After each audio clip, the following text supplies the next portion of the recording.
Okay, this goes kind of fast, so you're gonna hold, pick it up with B, A, B, a short jump like that. So you want to start off that way. Start off like that.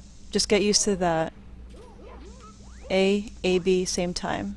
Okay? And you'll kind of land towards it.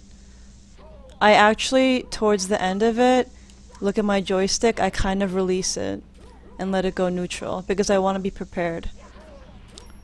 Because afterwards, like when I pick him up, I want to kind of pick him up from this direction, and then I'll hold this way as I'm going back, which is opposite the gate. I'll hold this way, and then I'll jump to get some momentum. So B, A, B, go neutral, hold forward, and pick him up. It's hard to do it when I talk.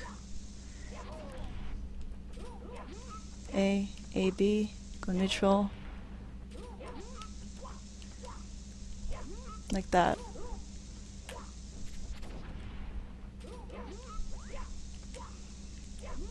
Like that.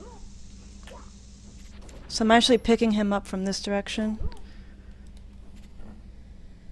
Easy peasy.